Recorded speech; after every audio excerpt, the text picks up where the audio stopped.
Hello everyone, now you're gonna hear me. Sorry, I was probably talking and nobody could hear anything. It's because I just got the wrong input. And I see so many of you already connected. Let's see who is here. Karen Farkas. You're driving. Oh wow. Just be safe. Just be safe. Let's see if you can do that. Phyllis Leibman. Hello. Michael Legoff. Welcome. Andrea Royave. Bienvenida. Alain. Welcome. Shalom and Shelly Chochinov. So nice. So nice, so many of you here. For those of you who didn't hear the news, my daughter had a baby, so I'm officially a Zeta. And baby boy was born in the United States yesterday. He's doing well, but it's going to need some kind of surgery to correct something on the heart. So it's going to be a few tense days, but everything's supposed to be okay and under control. But we are still celebrating. We're celebrating the birth of this baby boy. We don't have a name yet. Because my daughter and her husband, very religious people. So you know, in Judaism, traditionally, you don't announce the name of the baby until the bris, until the circumcision. That's when you officially say the name. So I don't even know what's the name that they are going to use. So for now, the prayers for healing are done in the name of Tinok ben Nurit. Nurit is the Hebrew name of my daughter. Tinok means baby. I didn't know that. You see, she taught me that. So we pray for Tinok ben Nurit. That's the way. But yeah, they are in New York. They decided to have it there. Consider they have the best doctors they could get. They're getting great treatment. And trying to catch up with the sleep. It was a long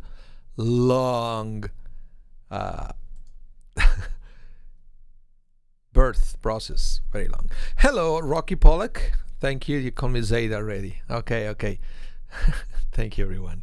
So, we are going to study today actually two portions of the Torah, because I'm going to take a few days off next week, going on holidays. So, it's not going to be Torah L'chaim next week. And I'm pretty sure this is the only day off that I'm going to take from now until who knows, because the high holidays are coming. And I can't go anywhere. That's one of the, sides B's of becoming a rabbi, that you can't go anywhere on August. In fact, I remember once that I went to South America in August, and something happened with the planes and things, and I couldn't come back in time. That everybody was too nervous, so we decided we don't go anywhere far away. But next week I'm going to take 4 days off. That's a new record for me. But unfortunately, that means no Torah L'chaim. So I'm going to try to cover two things. I'm going to present to you a few topics from this week's Parsha and a little bit of next week's Parsha. This week is Re'eh. Next week is Shoftim. Too bad, because it's a beautiful Parsha next week. Shoftim. Rocky, that's your Parsha. Rocky Pollock is a Winnipeg judge. And Shoftim means judges. Is the parsha about judges and police officers. Yeah. So too bad we are not going to have time to expand too much on that one. But it's coming anyway. So let's do the class. Let's begin with this week's parsha first. There is Re'eh. It's called Re'eh because that's the very first word of the parsha. You can actually see it there. I have something making some kind of shadow here. What could it be? Is it this? Oh, hold on a minute. That's okay. I think it's a cable that I have there that is making shadows. Okay, so it says Re'eh. You know what Re'eh means? See or look. I'm setting before you today a blessing and a curse. Have you ever heard that one before? For many rabbis, This parsha specifically, even though we talked a little bit about that last week, this is the parsha, this is the verse where the Torah make it clear that there is such thing as free will. This is the time, guys, when we have a profound, deep piece of theology in one verse. Deuteronomy 11:26. What do you mean you didn't see the complete text, Phyllis? Does anybody have the same problem that you cannot see the complete text? Let me check on my phone if I can see the complete text. Let's see. Oh, I can see it. I can totally see the complete text. Look. It's right there. I can see the complete text. Might be something with your screen. So, this is the piece when we learn that we have a choice. Because it says we have blessing and a curse. And then if you keep reading the Parsha, they will say that there are certain things that we can do towards blessings and certain things that we can do towards curse. But it's very clear that it's up to us. And by the way, I don't know if you ever heard, see, I'm setting before you today a blessing and a curse. Yeah, Michael. But I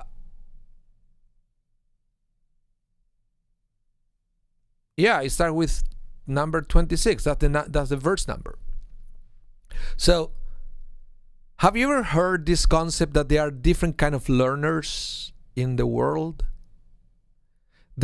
Some they call it visual learners, and sometimes they call it, how is the other words that they use?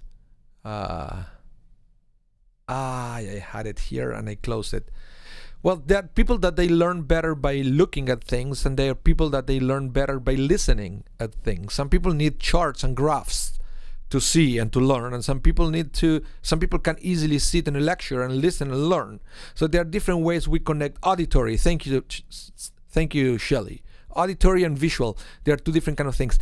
It's also very interesting, something that I noticed in this parsha, how the Torah goes back and forth between the two concepts. Looking at something and listening. So because it says, Re'eh, see, I'm setting before you today a blessing and a curse, and immediately after said, a blessing if you listen, a curse if you don't listen. So you see, you have the two concepts within two verses, the visual and the auditory stimulus. So it's fascinating how the Torah seems to also imply that there is something for everybody, that we have different ways to connect to the Torah. So God is covering all the bases here. God is saying, look, see, but also said, listen. Because the understanding that some people will understand the concept differently. Some people will understand it by visualizing it. Sometimes you have to picture the thing, and when you can see the complete picture, then you can understand. Some people will understand it better by listening and understanding what they listen. But not necessarily, they won't necessarily visualize it. It's just different ways that people learn. And I think it's fascinating in these days, in modern days, where we have so many different theories about learning and teaching, that is huge. Now they also say that there is a small part of the population that's they call it kinetic learning, that they need to do things, they need to touch things to learn. But which is also interesting, because the Torah will talk about doing and performing all the time. So I truly believe the Torah is covering all the bases. But let's go back to this. See, I'm setting before you today a blessing and a curse. That is the piece where we are understanding that there is such thing as free will. And I would like to bring back a little bit of this discussion about free will and how it's up to us to decide what we do or what we don't do. So let's bring a little bit of Mishneh Torah here. This is written by Maimonides. Laws of repentance. That's teshuvah. Remember, we talk about this, and now that we are we are preparing ourselves for Rosh Hashanah, Yom Kippur, one of the things that we have to think about is teshuvah. It's about the ability that we have to change what we have done. It's in our hands. Nobody says that it's easy. Nobody said that we don't have sometimes to overcome certain fears and certain limitations in order to change. All what I'm saying is that it is possible. It's possible sometimes to adjust our behavior. Sometimes we are not even talking about big changes. Sometimes teshuva could be a minor adjustment of our behavior. But the rabbis insist that it's in our hands, and we have to take this very seriously. Okay? So, let's start reading Maimonides on the Mishneh Torah, and he says, freedom of choice has been granted to every man. And again, I'm sorry I use the word man instead of person. I know in these days we try to be more gender neutral when we refer to these things, but I try to be here as faithful as possible to the way Maimonides wrote, right? Back in the day, when they would say man, it includes everybody. But just this is a translation of Maimonides' words. They're not my words. Freedom of choice has been granted to every man. If he desires to turn towards a good path and be righteous, the ability to do so is in his hands. And if the desire to turn towards an evil path and be wicked, the ability to do so is in his hands. This concept is a fundamental principle and a pillar of the Torah and its commandments. And it is written in Deuteronomy 30:15, see, I have set before you life and good and death and evil. And see, I set before you today a blessing and a curse. You see, different concept. This I love this Torah, when the Torah is showing purposely opposites. So sometimes don't get too stuck in the specifics here. It's the blessing and a curse, and then it's talking about life and death, right? Good and evil. I think we have to understand the bigger picture, the principle here, which is the Torah is trying to show us opposites. The sense that we can choose one way or another in so many different things in life. Whenever we have two options, we have a choice. So whenever there's a choice, it involves a decision. Who makes the decision? We make the decision. You make the decision. I make the decision. So that's what I want to see. So don't get stuck on the principle here, on the details. Okay? For where God to decree that a person be righteous or wicked by birth, right? Or if there were to exist nothing in the very essence of a person's nature which could compel him towards a specific path, specific conviction, a specific character trait, or specific deed, how could God command us through the prophets, do this and do not do this? What place will the entire Torah have? And by what measure of justice would God punish the wicked and reward the righteous? Right? Hello, Denise. Welcome to the class. You're not late. Nobody's ever late. Nobody's ever late. If you miss a part, doesn't matter. As soon as it's finished, you can go and play it again. Or again, remember, I'm going to restream the whole class at 8 p.m. today if you want to wait and catch it from the beginning, okay? So, let's continue with this. So I hope you understand this. I hope you understand this. But nowhere in the Torah says that it's easy to make that choice. It just says that it's in our hands. That's it. That's all what it says. It's like, I don't know if you ever seen the movie The Matrix, when you have this character Neo, that he discovered that his reality wasn't the real reality, that he was inside a program, right? But he knows that there is a way to get out of there. But then he would say, yeah, we can get you out of there, but all we can offer you is to get out of there. That's it. Then you will see that things might be different of what you imagine. But so this is the same in the sense that the options are ours. But that's all I can promise you. The option is you. It's going to be easy? Probably not. Probably not. But it's in your hands to do or not do things. Okay? And one more thing that I want to share with you about this. It's coming from Rabbi Moshe Chaim Luzzatto. I think this is also brilliant. This is part, of course, of a longer text from this rabbi, where he says, we have already mentioned that man is the creation that was fashioned to cleave to God and was placed between perfection and deficiency and given the ability to acquire perfection. You see, here Luzzatto is also using two opposites. It's not using curse and blessings. It's not using life and death. It's not using good and evil. Here Luzzatto is proving the point that this is a general principle within opposites. Okay? Here he's saying between perfection and deficiency. But it's part of the same principle of opposites. He said, however, this must be due to his own free choice, that his inclination should be equal regarding either side and not predisposed to one of them, and he should have the ability to choose willingly and with his own intelligence whichever he desires, as well as the ability to acquire whichever he desires. Therefore, man was created with a good inclination and an evil inclination, and he has freedom of choice to direct himself toward whichever side he desires. Yeah, it's very interesting. If you have a chance, read it again. Denise, what you said here is like the internet is interaction with people, but it's not the same as face-to-face connection. Well, it's never, of course, it's not the same. It's not the same face-to-face connection. We all miss those days, eh? Hopefully soon.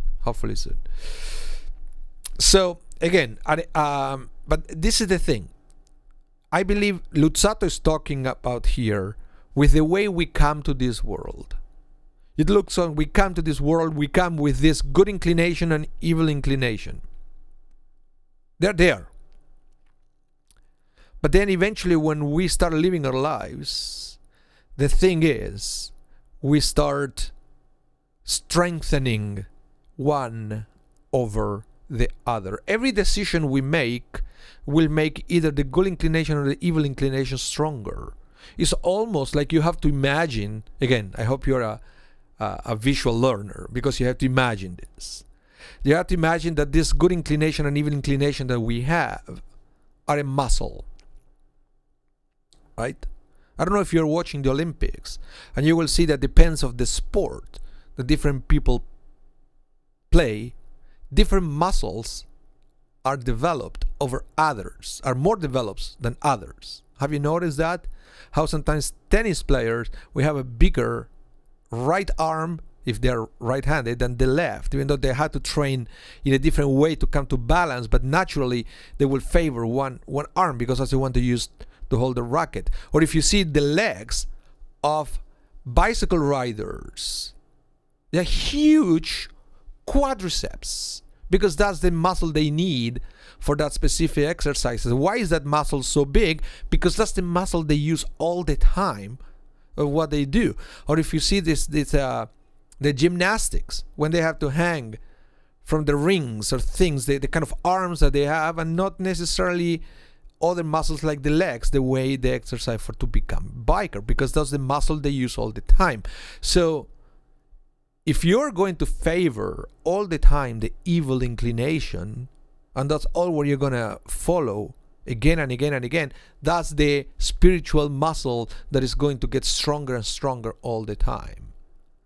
You can also imagine that if that's the one you feed all the time, that's going to be the stronger. And that's why it's so difficult sometimes to change a habit. Because that's the one where the habit is something that we do all the time. And if we keep strengthening or exercising that habit or that muscle, or feeding that habit or that muscle, it's a problem. It's a problem. So that's what we have to be sure that we are not neglecting. Now, which one is more important? The good inclination here or the evil inclination? That's a different thing. It's not, in this case, it's not to say it's not the same of blessing and curse, life and death, because these two inclinations that we have inside, sometimes they need to be in kind of balance. The idea is not to eliminate the evil inclination, is to control it. Judaism does not aim to eliminate the evil inclination. It's almost like evil inclination are those urges that we have. They are necessary, but they have to be controlled. For example, let me give you a few examples of the urges that sometimes we have, that if you leave them out of control, it will be very damaging. For example, the urge for money. If you leave it out of control, it will become greed. And we all know how bad that is for society. Greedy people, right? But if you don't have any kind of urge to earn money, then you will never do anything in your life. You're going to stay home, probably on bed all day. You don't want to do anything. You will never go to work. You will never start a business, etc. But it's something that we need because it will move us out of bed, but it has to be under control. Same things are urge of sex. Out of control, it will be a disaster. But otherwise, if we don't have that urge, nobody will ever get married or start a family. And that's just a little example. When the Torah says, with the Shema Israel, remember what it says, and you shall love your God with all your heart. What does it mean with all your heart? Well, the rabbis explain that we have to love God with the good inclination and the evil inclination that in the words of the rabbis reside in the heart. So it doesn't say love your God with just the part of the heart that belong to the good inclination. It said with your whole heart. So eventually we have to learn to channel everything we have towards a good goal. Okay? I hope this is clear. So in other words, sometimes it's all about finding that balance in our lives. Any comments? You guys are very quiet unless that my chat is not working. And I see here that between YouTube and Facebook we have 11 people watching. So I want to see that you're still there.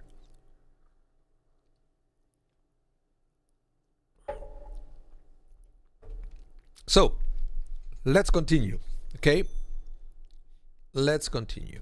Now, this is one of the Denise, okay, thank you. This is one of the things that we have to understand here.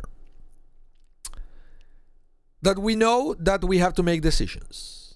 It's part of the game that we call free will. We come to this world with free will, and free will means that we have to make decisions. Most of the time we like the opportunity to have choices. Can you imagine a world without any choices? When you won't be able to choose anything you do? Thank you, Karen. Thank you so much. But you see, try to picture again a world where you will never have a choice to do anything or to pick anything, one thing over the other. I don't know, difficult to picture. We know that there are parts of the world where there is no freedom, where people cannot choose many things. We live in a country that we have lots of choices. Well, at least I live. I understand some people could be watching from a different country, right? Or in prison, yeah. But the thing is, sometimes we have too many choices. Sometimes it's crazy. It's crazy because having too many choices, it creates stress and anxiety. It does. Some people struggle with having too many choices. In fact, that's one of the explanations sometimes about the halakha, Jewish law. You know that if you open the Shulchan Aruch, the book, this book that contains all the Jewish law in an easy way, so you know what to follow, that it will tell you what to do many times of the day. Some rabbis say that to certain points that's a good thing. When you don't have to think what to do in the morning, you already know what to do, so you can leave all that emotional energy you need to make choices for other things.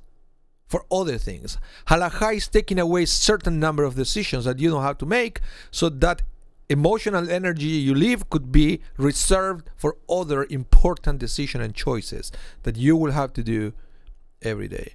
But sometimes I feel like that, you know, the choices that we have everywhere, it's gonna kill you. It's killing me. You can't go to anywhere, the supermarket or a bakery, and the options, and Yeah, too many things. Too many things. Rocky, what you said here, let's see. Our choices are measured against principles. Problem is that people have competing principles. Of course. Yeah, that's what I said at the beginning. I'm not promising you that this is going to be any easy. I'm just telling you how the reality is. Reality is we have choices, and we have to make choices. It's up to us, but also remember that sometimes the choices that we make comes in autopilot because of the way we relate to our good inclination and evil inclination. If we always relate to the evil inclination because that's the only one we train, the only one we feed, at the time of making decisions, that will be an automatic decision guided by that evil inclination. So that's why we have to be careful to do it. Yeah. Andrea said, too many options in the supermarket, too many brands, that is overwhelming. Yeah, sometimes it is. Shelley said, a child in the candy store. Yeah, forget about in the candy store. Sometimes it's a fight with my 7 years old over breakfast. And the options are cereal, fruit, or grilled cheese. And he can't choose. He can't choose between the three things. And he gets stressed because he has to choose between cereal and grilled cheese. Unreal. But yet, Andrea said, but what if we make the wrong decision? That's tricky. Exactly. But that's why we have the concept of teshuvah in Judaism. And many times right and wrong things to do are both hard. Yeah, but that's why we have the concept of teshuvah. That's why we have Rosh Hashanah, Yom Kippur, to think about the decisions we make, but also, I will say, to think about how we make decisions. How we make decisions. Sometimes we make bad decisions because we don't have all the information in front of us. Sometimes we make bad decisions because we have too much information and we cannot go through all the information to make the good decision. So you see, there's so many things around that what the Torah is saying, and actually the rabbis are saying, we pray for that every day, that is, we ask God for help in making the right decisions. Because we studied this last week, that the Talmud says that everything is in the hands of heaven, so God is in control of everything except the fear of heaven. So in other words, the way that is explained, those words of the Talmud are explained, that everything it's up to God. Everything is God's control except of what we do. Our choices, our option. If we want to listen to the voice of God, it's on us. If we don't, God cannot do anything about it, except for a few exceptions in the Torah. Like the Pharaoh, for example, what purposely says that God hardened Pharaoh's heart. Right? That was an exception, that God removed Pharaoh's free will. So but it doesn't say that we cannot pray to God to guide our lives or to give us the strength to make the right decisions and to get closer to God. In fact, the rabbis say that should be part of our everyday prayers. Everyday prayer, we should ask God to strengthen our faith. Well, if you think about it, with a strong faith, life will be so much easier. If we can understand that everything comes from God and God is in control, but if we can fully understand that concept, everything will be so much easier. So much easier. In fact, I was listening to a lecture, where was it, a couple of days ago, of a rabbi who was saying that all what he prays to God is to strengthen the faith and to increase his faith, his emunah of God. And then he was saying something that shocked me. He said, if in the process I can learn a little bit of Torah, that's a bonus. Wow. What an amazing concept, right? He's praying to God to strengthen his emunah, his faith. And in the process, he can learn a little bit of Torah. It's a bonus. He takes, I guess, the learning Torah as an indulgence. But he was saying that the strong faith will help you to go through life in practical terms. So, interesting. So, but again, we pray to God to help us make decisions. Look, every day in the Siddur, We pray, Ve'ha'er eineinu ve'toratecha, enlighten our eyes in your Torah, or with your Torah. What does it mean? It means, God, help me find in the Torah the wisdom I need to make the right decisions. Very simple, very profound. Help me find the right wisdom in the Torah.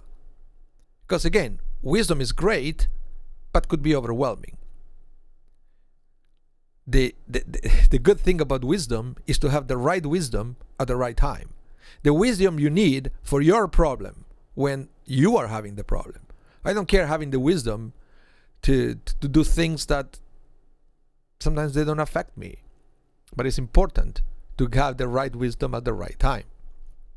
And the thing is in the Siddur, the prayer book, we say to God every day, help me to see the world through the lenses of Torah, through the wisdom of Torah. Why do you think it said Ve'ha'er eineinu, enlighten our eyes? It's talking about or, which is light. Have you ever been in a dark room? Yeah, have you ever been in a dark room? Pitch black. Well, sometimes it happened actually. I was teaching a class at Greek Academy, at school. No, it wasn't Greek Academy, sorry. It was at the Holocaust group of one sector. It was in my basement, doing a concert for them. And then, blackout. Light went off, and it's in the basement. I have no window here where I am in this room. So when the lights went off, I couldn't see a thing. You know how difficult it is to navigate a room when you don't have a light? It's almost impossible. Almost impossible to do it. Unless, if you know the room, you have a better chance, even if you don't have light. But if you have, so what I did, just a little light, you see, from my phone, and that's it. Just a tiny bit of light.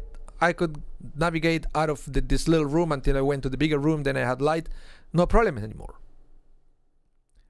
No problem anymore. If you have the right kind of light, you can see everything. But what happens if you have too much light? Have you ever seen in the movies when the police is interrogating the suspect and they put this strong light, in the eyes, so it will be bothered by the light? I guess it's some kind of torture, but I've seen it in the movie. That's the way they do it. So too much light in the wrong way, or using the light in the wrong way, is also bad. I can tell you my experience as a streamer, doing streamings online. Everything is about the light. I have the wrong light in a room, it would be a disaster. I cannot use my green screen that I have behind me. It took me forever. And I'm still struggling to get it, to nail it. It's not so easy. So it's not that you just need light. You need the right kind of light to see and to perceive things properly. What is the right kind of light in life?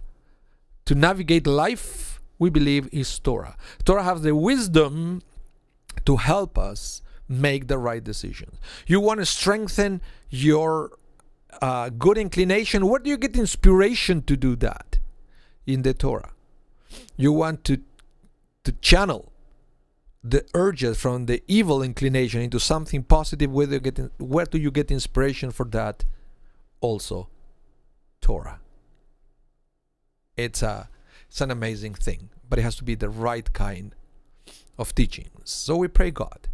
And then how is God answering to us? Well, it could be, the answer is going to come with life. You would probably call it coincidence. I usually call it God answering my prayers. There is no coincidence. It's just believing that God is in control of the world. That's why I never use the word, for example, oh, I'm so lucky. I believe that is to say that you are lucky. I believe it kind of denies the existence of God. I don't use the word lucky, I use the word blessed. You should try it in your life. You remember what I said before, that sometimes are minor adjustments It's not big changes, just minor changes that it could have a great impact. So you can start by never saying again, oh, you're lucky, I'm so lucky. Don't use the word luck, because luck implies randomness. And we believe that nothing is random. So instead of using luck, use blessed. And you will see the impact. It's subliminal. It's a subliminal impact just by changing one word. By changing one word. That it will help you appreciate what God does just by using the word blessed instead of using the word lucky. Just think about that. Michael Legoff, you would say something. He said, "Yeah, not if you're blind." Yes, that's correct. But again, it's an analogy, right? It's an analogy. We believe that there is no such a thing of spiritual blindness. We all need light to navigate life. We all need wisdom to navigate life. So let's keep talking about this. This is also beautiful inspiration coming from this rabbi, that he says, we find therefore that one of the reasons for free will is in order that a person should accept goodness from God without any feeling of embarrassment. Okay, this is the other thing, because you may be wondering, why do we need good and evil, blessing and curse? Why would God create the world such a way, right? So this rabbi is trying to answer that question. Says the free will and the options and everything is necessary, so a person should accept goodness from God without any feeling of embarrassment. Surely God could have created his world without the necessity for man to exercise free choice or to toil, but then man will feel ashamed that he is receiving a reward as a handout and not because he deserved it. By choosing between good and evil, as well as toiling in Torah and mitzvot, he will not feel that he is receiving a free gift. Rather, he is earning the goodness. Just a worker is not embarrassed to accept payment for his work. Since he worked as his trade, he deserves compensation. Similarly, through free choice, a person will not be ashamed when accepting his reward. Oh, Denise, you have to go. Okay, thank you for being here, and we wish you all the best. Blessings to you. Okay? And you can always catch up the class after. Yes. So, this is the concept that is at the end of the day, yes, we probably all want a miraculous source of income. That's why people play lottery, I will say. Right? But we enjoy when we earn something. That brings a different level of enjoyment of life. When you do something and you earn it. So this is talking about the kind of world that it will bring a different kind of satisfaction for whatever we do. The satisfaction of doing the right thing. Okay? So let's bring back Luzzatto, Rabbi Luzzatto, that he has something else. This is also, listen to this. It says, the Holy One, blessed be he, has placed man in a place where there are many factors that distance him from God. Here he's talking about all the distractions we have in life, because it's the other thing, why God allows all these distractions to make it so difficult to make decisions, or to make the right decisions. Because even with a world created with decisions, God at least could make it a little easier for us to make the right decisions and to remove all the distractions and temptations, at least most of them, right? Why we need all that? Well, it said, let's go back to this. The Holy has placed man in a place where there are many factors that distance him from God. And these factors are the material temptations that cause man to be distanced from the true good if he is drawn after them. Thus, man is in the center of a fierce struggle. For all the matters of this world, whether good or bad, are tests. Beautiful concept. The concept of test are tests for man. Poverty on the one hand and wealth on the other hand. So you see, this is the funny thing, because it says there is temptation in poverty and temptation in wealth as well. As Solomon said in Proverbs, lest I have too much and deny God and said, who is God? Right? I have so much that I said, this is mine. There is no God. So wealth is a temptation. Unless I become impoverished and I go and steal, right? On tranquility on one hand and suffering on the other, such that man is embattled from every side. Because again, if your life is too calm, you forget about God. In other words, if you suffer too much, you might renegade God. I mean, there is no God. That's why I'm suffering. So we are all constantly struggle. Doesn't matter. You see, what he's trying to say is, doesn't matter where you are in life. Don't try to blame your circumstances for your distance from God or your distancing yourself from certain kind of decisions. What Luzzatto is saying is you are going to have challenges everywhere you are in life. Okay? So it says, if a person is valiant and is victorious in the war on all sides, he will become the perfect person who is privileged to cleave to his Creator and leave the vestibule to enter to the palace and bask in the light of life. This is amazing, because we always blame our circumstances for our bad decisions. So sorry, I did what I did because this is what happens to me. But what Luzzatto said doesn't matter, because if you were in a different place in life, you have different temptations, different things that will make you make different kind of decisions. Doesn't matter if you're rich or poor, if you are calm or not. We always have something. We always have something in life, and we have to learn to overcome bad decisions from whatever place in life we are. Oh, by the way, and at the end, you see, we said that the person at that point will leave the vestibule to enter the palace. He's quoting here Pirkei Avot. Let me put it quickly. There is a Pirkei Avot that it says, Rabbi Yaakov says, this world is like the entrance hall before the world to come. Prepare yourself in the entrance hall so that you will be able to enter the palace. That's what it's quoting. Here in this translation it says entrance hall, but it's whose vestibule. Is talking about what we do in this world will affect what we bring with us to the world to come after we die, after we leave this world. So that's what it is. I want just to be clear. Okay? So I want to go to the next week's Parsha right now and to touch a little bit of the concept of the Shoftim. But before we do that, any other comment?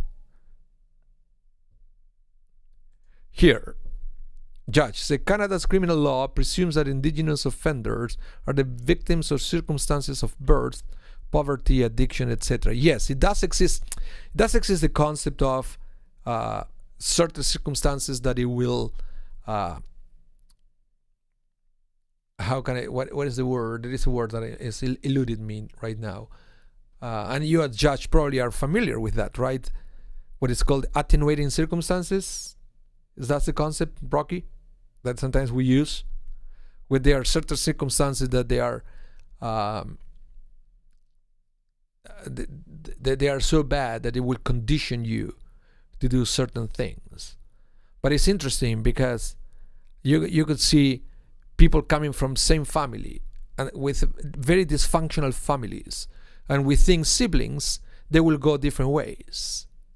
We all know examples like that. So that's why this is something that is so difficult to understand sometimes. Yes. This, of course, they are man-made circumstances. Yes. But it's sometimes we do have certain, sometimes the environment. The environment. That's why this is a very complex topic. Even Pirkei Avot will say that you have to be very careful of the environment you choose, if it's in your hands, of course. Sometimes we are born into certain environments, and then sometimes we are lucky, for example, to have the kind of inspiration of Pirkei Avot that will help us to understand the dangers of our environment, so we can do something to change our environment, right? Or our friends. Sometimes our friends will also condition of what we do, because they are putting information in our heads all the time. And that's what I said, the more kind of wisdom that we can get in life, the better chances we have to make the right decisions. We need wisdom. We need wisdom. And again, and I will say this again because I mentioned it many times before, but the good things of this is I know that many of you sometimes don't even remember what I say. So I say it again, and it's all good. That I believe that sometimes wisdom comes in 3 different ways. And I call it the 3 M's. Sorry, the 3 M's. You can get wisdoms in 3 ways, at least. Mistakes, right? You make a mistake. Now you learn the lesson. Now you have the wisdom. I wish I would have the wisdom before I made the mistake, right? Well, you could. You can. Sometimes life brings somebody who will mentor us through different things. That's the second M, mentor. Sometimes you will have good friends or somebody who is guiding you. Do you have such a thing in your life? A person that has been such a positive influence to you that it will actually really helped you to avoid certain mistakes. Why? Because this person probably already made those mistakes. So they will warn you before you make the same mistakes. And I think it's a great thing. It's a great, great thing, right? That to have such people in our lives. I rather learn from your mistakes than mine, to be totally honest. So it's good to, and I believe we should all actively find mentors in our lives. It's fast track to success because you don't have to go through the process of making the mistakes first before you get the wisdom. And the third M, and it's a reality, is money. You can buy wisdom. You can actually, in these days, you can actually do therapies, and you can get people who will coach you in life, but it will cost you money. But they will also bring you the wisdom you need to go through life. But one way or another, we all need the wisdom to overcome our innate, that's the word, the limitations that they are with us. Could be from our genes or could be from our environment, but there are limitations, and wisdom could come through 3 different ways, will help us to overcome those limitations. Yeah, what do you say here, Michael Legov? Though one of those deciding to have vaccine because they believe that God. Well, there are many reasons why people don't choose the vaccine. I was surprised. I read once a list of the reasons that I don't even want to start there because there are many different reasons why. Okay, so I don't think we have much time for Shoftim, but I want to share with you this one here. It's the beginning of next week's Parsha. And again, if you just joined the class, remember there is no Torah L'chaim next class. So because I will be taking a few days off. So it says, Shoftim v'shotrim titen lecha v'chol sharecha. You shall appoint judges and officers in all your gates that the Lord your God is giving you according to your tribes, and they shall judge the people with righteous judgments. It's very interesting that this comes right after the parsha that is talking about choices. Not a coincidence, of course. Not a coincidence that the Torah first, or Moses, because remember this is all Moses' speech, is Moses' farewell speech. That first Moses talks about, Moses is talking about choices, and then Moses is talking about judges, because judges are necessary when we have people making the wrong choices. The judge will have the capacity, hopefully, to understand the circumstances and to be fair. And to be fair on their judgments, of course. But I want to take it to a different place with this. And is to the point that the Rabbi sometimes understands this opening verse from Parshat Shoftim as an allegory. Forget it for a minute about real judges in a real world. And let's try to think about this verse as something applying to each one of us all the time. So they understand that this verse is an allegory. How so? Let me bring this rabbi. It's going to explain it for all of us. He said the human body is a city with 7 gates. 7 portals to the outside world, which are the 2 eyes, 2 ears, 2 nostrils, and a mouth. Here too, it is incumbent upon us to place internal judges to discriminate and regulate what should be admitted and what should be kept out, and officers to enforce the judge's decisions. What about that? Because the thing is, like, sometimes we need judges. Come on, or you believe everything you hear. I hope no. I hope you measure everything you hear. You would need to know if it's right information or if it's fake news or bad information, bad advice.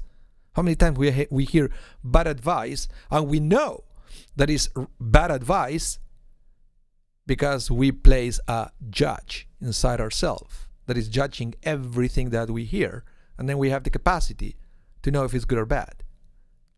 Same thing happens with what we see, right? Don't believe everything you see. You have to judge it first. It's interesting that it's talking about the sense of smell as well. That's the different thing. But then, and the mouth, it's also is what comes in our mouth. It's talking about kosher food here. And what comes out of your mouth is what we say. It's also very important. Also very important what we say. We have to put a judge. But then, and Rocky Pollack, our judge here, the class will know. A judge can actually say, guilty or not guilty, but or to say how much jail time you should get, and that's it. The judge is not actually the one who's going to execute that. After the verdict, the judge is hands off. Then there are officers to enforce the verdict. So yeah, it's not good enough to know that what you're listening, what we are saying is wrong. Well, you have to do something about it. And I do it, for example, with my son all the time. He's playing something in the radio. And he started to the singers, because he already has his favorite singers. And then there is an F-bomb in the middle of the song. I just hear it. I know it's wrong. What am I going to do? Well, I have to do something. So I got to stop the song. It was very easy in this day. Alexa, stop. And then the song stops, but you have to do something. Well, you know that eating non-kosher food is bad, but you know it. Sometimes we still do it because there is a judge, but there is no officer to execute the judgment. So that's why the parsha is talking both about Shoftim and Shotrim, judges and officers, in the sense that we should know what to do, but then we have to do it. And this is something that it's connected to everything we do in life. Okay? So, that's what I had to share with you today, everyone. So I don't know if you have any questions and any comments about that last thing that I said. Because then, of course, let me share one more here. That it also said, right? You are not to distort justice or show favoritisms, and you are not to accept a bribe. For a gift blinds the eyes of the wise and twists the words of even the upright. So in the sense that the rabbis take this as an analogy also for our lives. Bribes is not just for real judges. Bribes is something that sometimes we bribe ourselves. And that's why we get confused. Because we bribe ourselves. It's yeah. So thank you so much. Thank you for your good wishes. I'm not going too far away. I'm going to Kenora, beautiful lake, just a few kilometers east from Winnipeg towards Ontario. And yeah, it's going to be only from Monday to Thursday evening. But the good thing is the place that I go, there is not even cell phone signal. So I am enforcing myself to disconnect with the world, which is going to be interesting for everybody. So yeah, hope to do it. Okay, thank you very much. Remember to subscribe to our channel, right? Very important. Hit the bell so you will be notified every time we go live, but every time we upload something to our channels. And thank you for being here. Have a wonderful day. Remember, we have the service tonight at 6 p.m. and at 8 p.m. the class will be repeated online. So if you want to catch it from the beginning, 8 p.m. tonight is going to be repeated. Okay? Thank you. Have a wonderful day. Thank you for being there and hope to see you soon. Bye, everyone.